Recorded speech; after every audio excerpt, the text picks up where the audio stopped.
নমস্কার বন্ধুরা, আজকে প্রচণ্ড গরম পড়েছে আর এই প্রচণ্ড গরমে আজকের আমার দুপুরের থালিটা একেবারে জমে গেছে।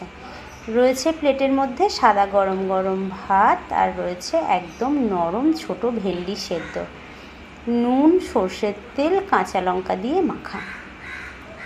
এই ভেন্ডি সেদ্ধ গরম গরম ভাতের সঙ্গে খেতে দারুণ লাগে। এবার রয়েছে পটল পোস্ত। আজকের পটল পোস্ত কিভাবে বানিয়েছি আলু আর পটল দিয়ে তোমাদের সঙ্গে শেয়ার করব।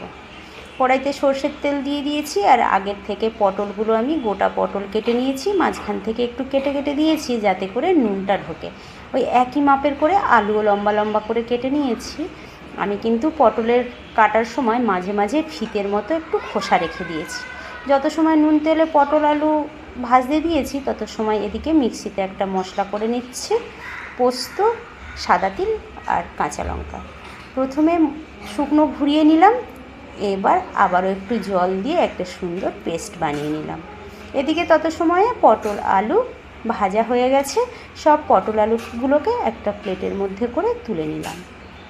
ওই একই তেলের মধ্যে আমি দিয়ে দিলাম সাদা জিরে ফোড়ন, কুচিয়ে রাখা পেঁয়াজগুলো ভাজা ভাজা হয়ে আসলে দিয়ে দেবো 1 চামচ আদা আর স্বাদ মতো নুন।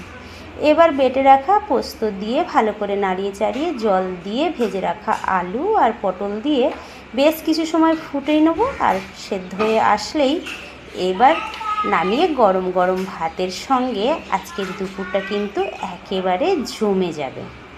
এবার নিয়ে নেব আজকের দুপুরের স্পেশাল হচ্ছে আমডাল। এই আমডাল সবার শেষে কিন্তু মুখ একেবারে ছেড়ে যাবে। তোমরাই বলো আজকের দুপুরের এই বাঙালি থালি তোমাদের কেমন লেগেছে, অবশ্যই তোমরা কমেন্টে জানিও। যদি আমার এই আজকের রেসিপি তোমাদের ভালো লাগে আমার চ্যানেলটিকে সাবস্ক্রাইব